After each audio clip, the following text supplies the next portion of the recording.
All right, we're going on the record on cause number DC 21144491, Shift Key LLC versus the Riverview Nursing Center LLC. Counsel, make your appearances. This is Logan Adcock for Shift Key. This is Carl Schurz and Jessica Rolls here on behalf of the defendants, Your Honor. All right, you may proceed. Thank you, Your Honor. Let me begin by noting that Mr. Schurz and I have come to an agreement on the vast majority of these issues, so we'll try not to take up too much of your time. I'd love to hear that. And it hasn't been too hard. So we really have two primary, I guess, categories of issues. And just by a way of brief background, this is a dispute related to it's a breach of contract case. Shift Key is I guess the best way to describe them is essentially like the Uber of nursing staffing. They have created this app that nurses can use and facilities can use to essentially find open shifts to pick up where needed. We had an agreement with the Riverview and Dutchtown facilities. There's a dispute as to, whether they paid the full amount due and owing, and as a result, this lawsuit. I think the best way to do this would just, the two categories of issues we're dealing with today are discovery requests related to documents and information that these facilities provided to the Center for Medicare and Medicaid Services to obtain funding. That's one category. The second category relates to documents that were referenced in an affidavit that that the defendants, one of their authorized representatives has referenced in an affidavit.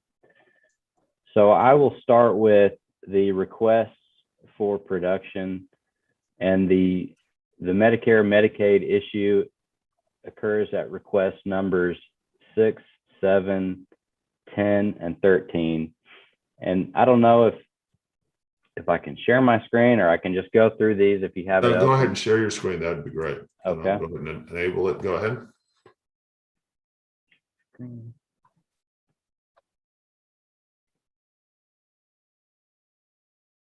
Okay.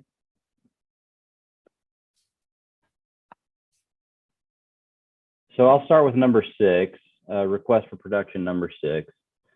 We've requested the documents reflecting the amount of money that the defendants have received from any government agency for services included in the invoices at issue in the lawsuit. And this, we served two identical requests to the defendants. So this particular one is for Riverview. It's the exact same for Dutchtown.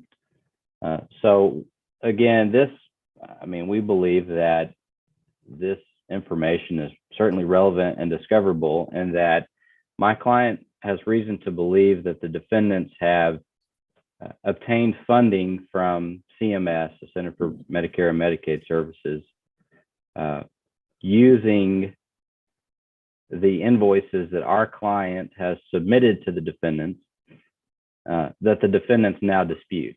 So in essence, they dispute our invoices, but we believe they use our invoices as a basis for payment from the government.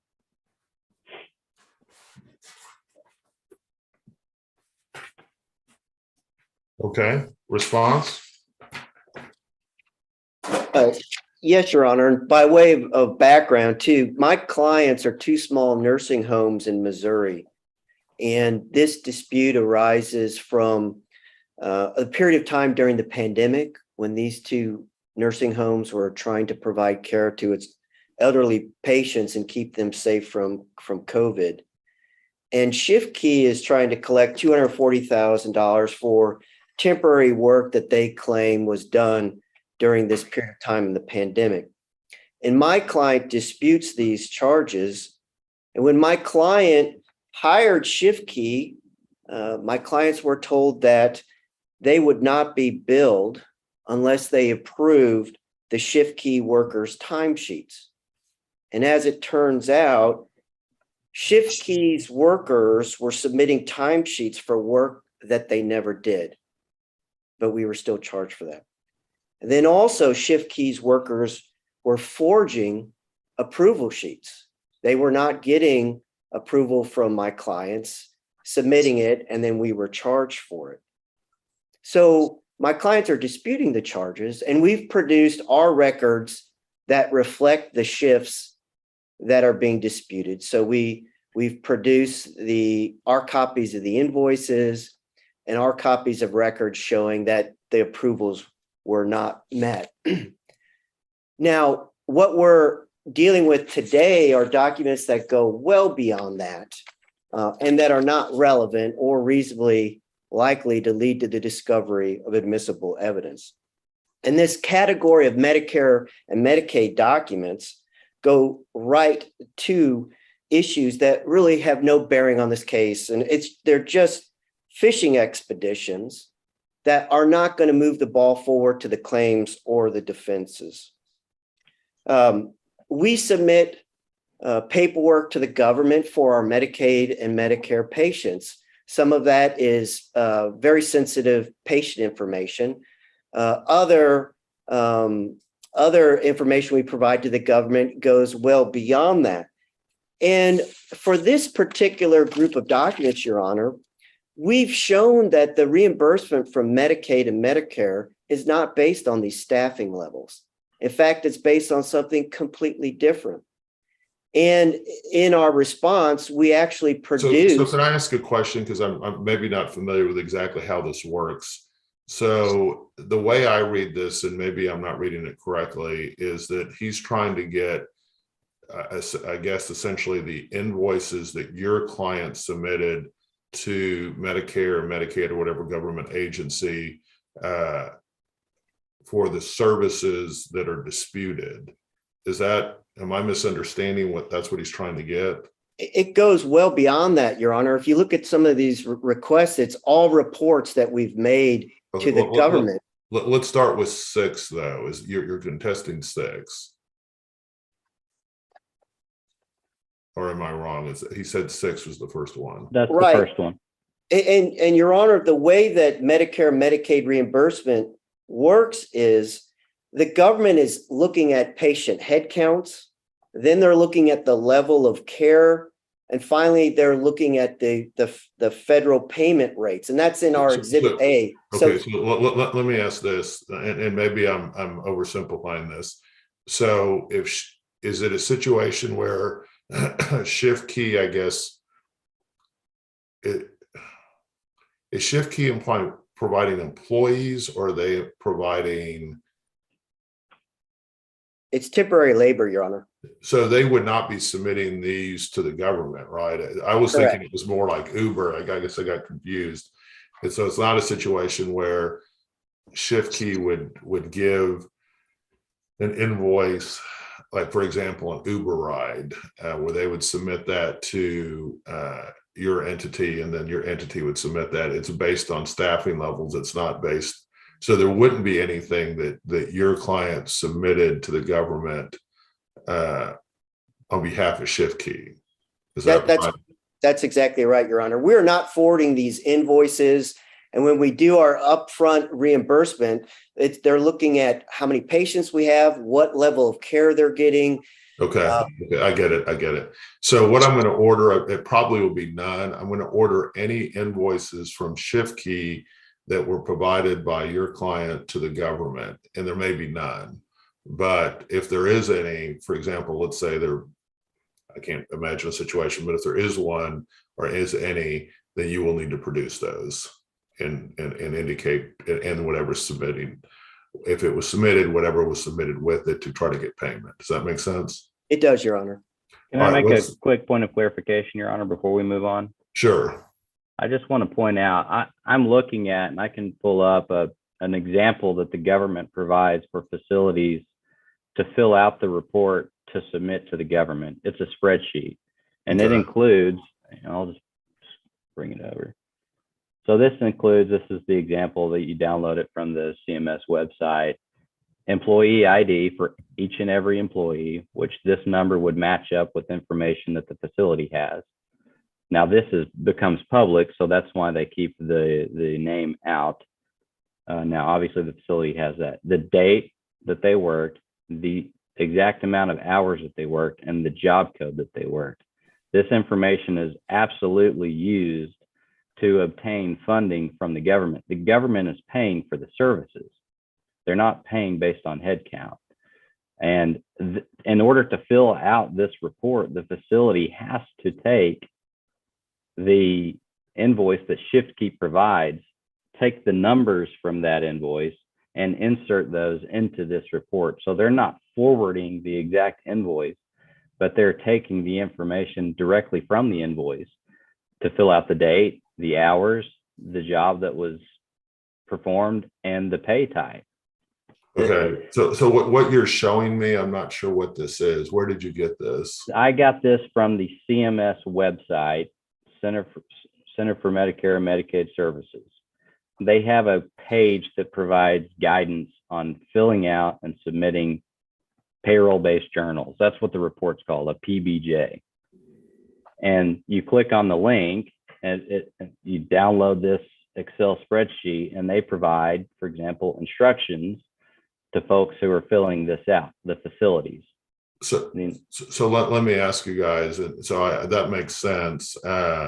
What is submitted by, okay, so he's saying that it's as I understand that spreadsheet, that let's say you have a ShiftKey employee and they work for 6 hours on June 30th, that you would submit that employee from June 30th,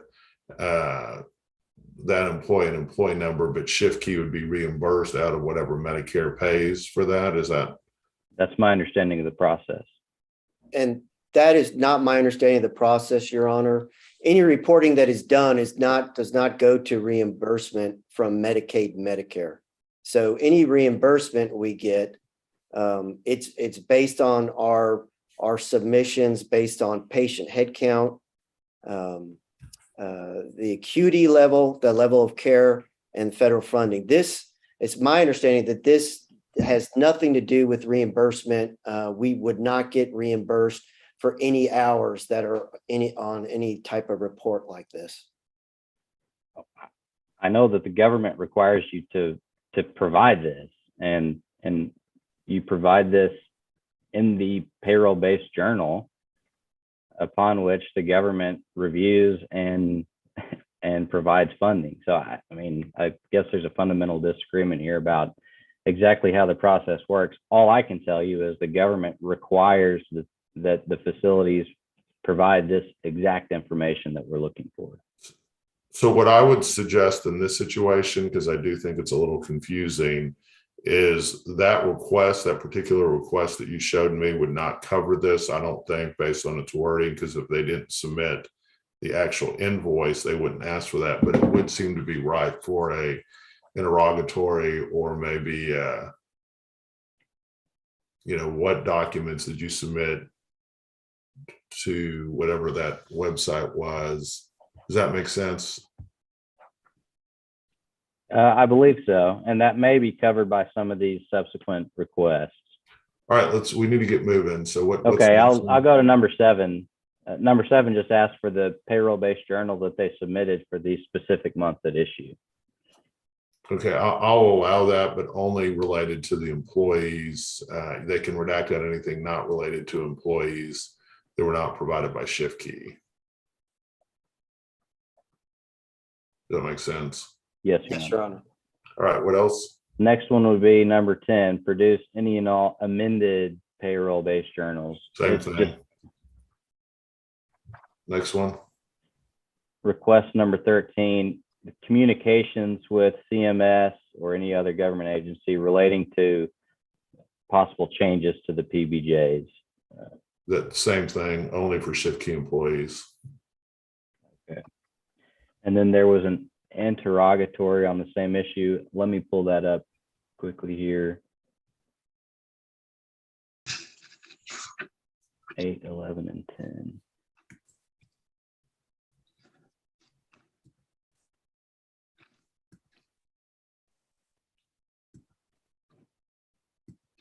So on the interrogatory side, on the same issue, number 8, state the amount of money you received from CMS or any other government agency for That's services. fine. That's allowed. The objections overruled. The next one would be, sorry, number 8. We just did number 8. Number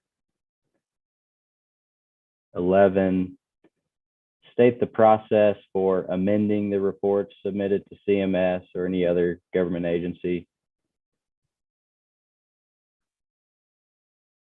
Your Honor, that objection sustained.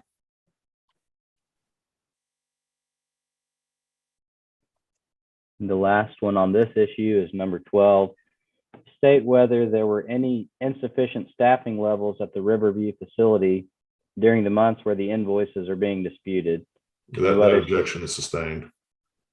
Understood. All right, is that it, guys? On that particular issue, the next relates to the documents that were reviewed in preparation of this affidavit. And this would be in the interrogatories, interrogatory number 10. So let me provide a brief background here. In the defendant's answer, a gentleman named Tom Dackey provided a verification page in which he says, you know, some of their verified denials are based, at least in part, on his review of Riverview and Dutchtown business records that they are relying on as a basis for disputing our claims. We've asked them in interrogatory number 10, which of those business records did he review? And then there's a corresponding request for production. Produce those records to us so we can see the specific document. That's fine. That objection's overruled. What else do we have? That's it. There was a corresponding request for production. I can pull it up if needed, but it was just produce those documents. Objections overruled on that one too.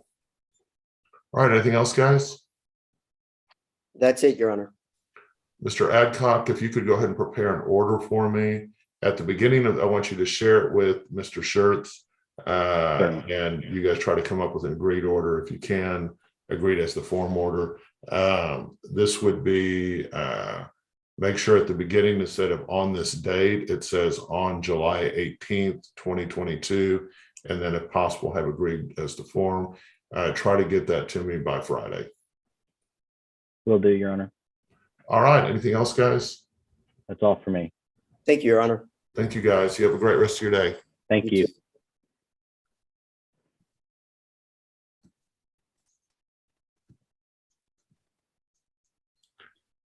Okay, next hearing. Everyone here on, it's a little early, Hammonds v. M. Nadimi Investments. Your Honor, Sean Hamada is here for the move-in and plaintiff. Good morning, Your Honor. Jazz Bratch here on behalf of N. Nadimi. Is that everyone we need for this hearing? It's a little early. We can wait, but we can also go forward now if you'd like. That's everyone, Your Honor. You guys want to go forward? Yes. Yes.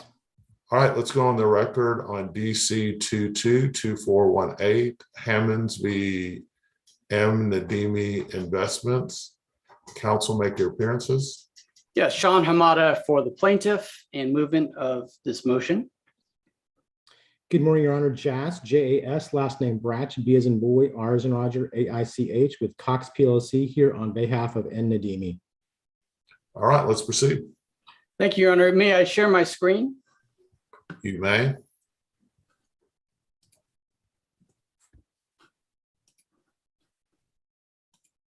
Thank you, Your Honor. We're here on plaintiff Alexei Hammond's motion to appoint Richard Tyler as the person to wind up ESU.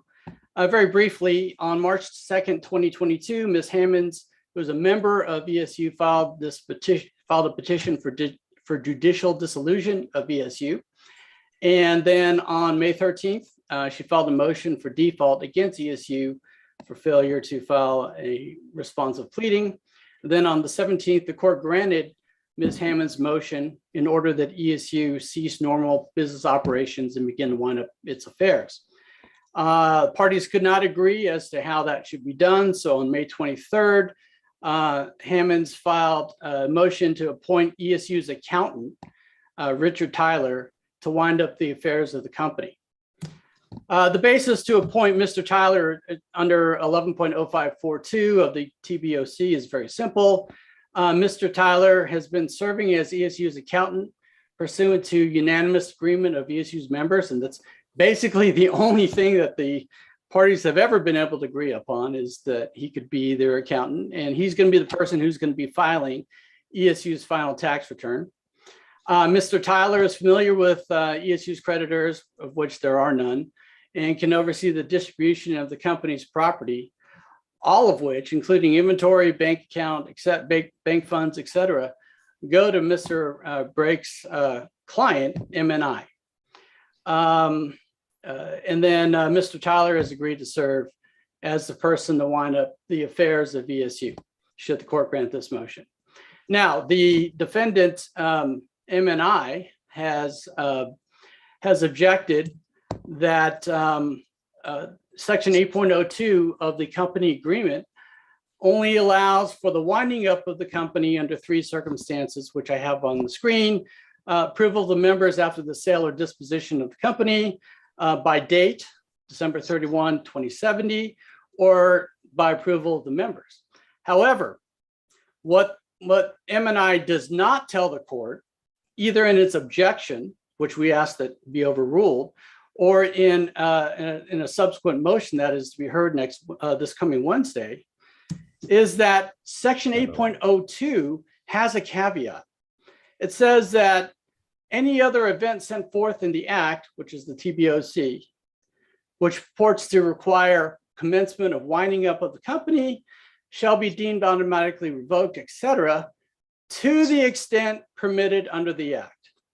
Now, that's very important, Judge. That's a very important caveat. M&I also fails to inform the court that there's another section of the company agreement, 9.06, which says, again, to the extent that the Act expressly provides that certain provisions thereof may not be modified or waived by the member, any provision of this agreement shall be deemed to have been modified or waived, such provision of the Act if the members agree, basically. Now, the question is why?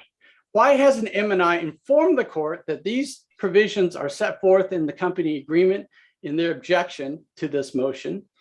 And the answer is very simple. M&I does not want the court to know that there is a controlling provision under the Act that says, that forbids that it be modified or waived.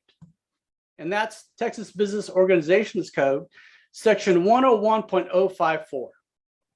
It states very plainly, and this is the controlling law on this issue, that except as provided by this section, none of which exceptions apply, the following provisions may not be waived or modified in the company agreement of a limited liability company. And as you can see, A6, Chapter 11 is included. And that's, of course, the basis upon which the court has granted dissolution of ESU. So the bottom line is, Hammonds has the absolute right under the Act and under the LLC agreement to move for ESU to be judicially wound up, and M&I's objection is meritless and should be overruled. So under bottom line, for today's motion, we are moving under Section 11.054 that the court appoint a person, Mr. Tyler, to carry out the winding up of the domestic entity and then just transfer all of its assets to M&I. Every asset that the company owns goes to M&I pursuant to the company agreement. And that is the relief that we are seeking today, Your Honor. All right, response? Your Honor, thank you. I'm not sure if, Judge, if you've had an opportunity to read, some of the filings that we've done in this case, including the objection, including the motion for new trial and motion to set aside the default judgment. But essentially, in a nutshell, this is the case. Miss Hammonds and M. Nadimi, who is Let me just say this, the response looks like it wasn't filed until today. Or maybe there was an objection, but I did not read the response. I'm sorry, Your Honor. So I read the Mr. Hamada objection, but filed not a the response. response to the motion to set aside the default judgment. Okay, That hearing okay, is set. that's different. All right. Yes. So what we had filed was back in, I believe it was May 18th or so, we had filed an objection to the motion for default judgment. And so just in a nutshell, to just provide the court a brief history of what is happening and what is going on, is there is a domestic LLC called ESU. There are two partners or two members of that, each own a 50% interest of that. And that is M. Nadimi, which is Mohammed Nadimi, and Miss Hammonds. What Miss Hammonds did was filed what deemed to be under 11.314, the TBOC, which is an application by an owner of a partnership or limited liability for the involuntarily winding up and termination of a limited liability company. M. Nadimi answered that lawsuit. The only under 11.314, there's three ways, there are three elements that are required before a court can determine of involuntary winding up in an LLC. The economic purpose of the entity is likely to be unreasonably frustrated. Two, another owner has engaged in conduct relating to the entity's business that makes it not reasonably practicable to carry on the business with that owner. Or three, it's not reasonably practicable to carry on the entity's business in conformity with its governing documents. What ESU is in this case is a nominal defendant. The true dispute is between the two co-owners, which is Ms. Hammonds and my client. So what Mr. Hamada did was he filed a motion for default judgment because ESU hadn't answered. Well, ESU can't answer. Why? Because it's a nominal defendant, and B, I even checked with the bar. Any attorney who represents ESU in that case wouldn't have any confidentiality, because anything that happens, Mr. Hamada's client would be entitled to it, my client would be entitled to it. And so we asked that, hey, Mr. Sean, do not take that default judgment. It is not proper. He moved forward with the default judgment. We had filed an objection to that. So that is, the court has not determined any of those elements have occurred. What has happened in this case is essentially just a loophole that doesn't exist. A partner or a member of an LLC who decides, I want to get out of this, and you know what, the LLC governing documents of the LLC, which only allow for dissolution under these three elements, if I can't meet that, then what I'm going to do is I'm going to ask the court to involuntarily dissolve it, but I'm going to try to do that by taking a default judgment against the company, which can't theoretically defend itself. And so what that does is that prejudices my client, who is a 50% member of that company, who has filed an answer. And the way I read the statute, it doesn't even allow that. But I understand that the court probably looked at it and said, hey, this company's been served, there's no an answer on file, and so let's move forward with the default judgment. And so the default order was, we objected to that as well, because it was excessive, because it hasn't proven that those three elements exist for judicial dissolution. And so our only recourse was to move to set aside the default judgment and ask for a motion for new trial, because essentially there's not one case on point where this has happened. And if this were allowed, then any member of an LLC could just dissolve that LLC over the objection of any of its co-owners by getting a default judgment. I get it, Mr. Hamada. Yes, happy to respond, Your Honor. First of all, ESU is anything but a nominal defendant. It is a necessary defendant, and that's why it was named. Secondly, it just happens to be that this entity has two members. The company agreement should have addressed a deadlock issue. It does not. There used to be a third member of M&I, I'm sorry, of ESU, but that member is no longer a member of the company. Had she been there, then this might be a different issue. So this is not a game that's being played. ESU is an absolutely necessary party. It has the fact that the parties cannot even agree on who should represent ESU is indicative of the fact why involuntary dissolution is necessary and is permissible. And Mr. Brake is incorrect in stating that all three elements have to be met of section 11.314. There's the word, operative word, or in the statute. Only one of the three needs to be met. But in this case, all three have been met. It is an insolvent company.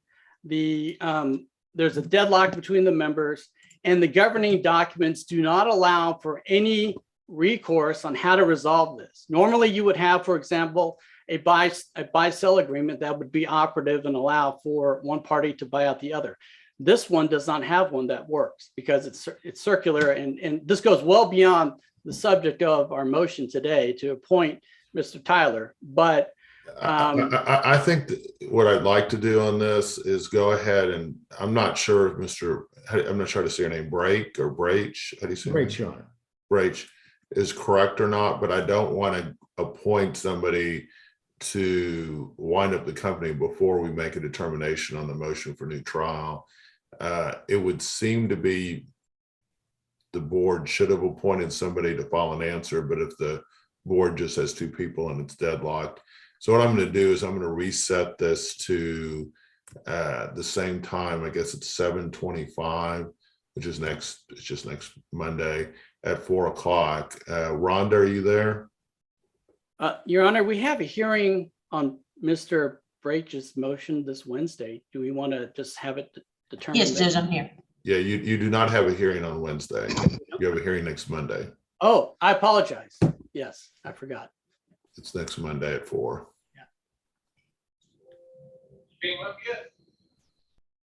So we're going to reset this the next Monday at 4. Did you guys think you had a hearing on Wednesday? No, I've got a lot of cases, Your Honor. That's all right. That's all right. Same thing happens to me too. It's the big deal. Next Monday at 4 o'clock. It sounds good, Your Honor. Rhonda, go ahead and reset this hearing to the same time as their other motion at next Monday at 4 o'clock. Next Monday at 4 o'clock. Okay, will do. Thank you. Thank you, guys. You guys have a great rest of your day. Thank you, Your Honor. Thank you, Sean. All right. Bye-bye.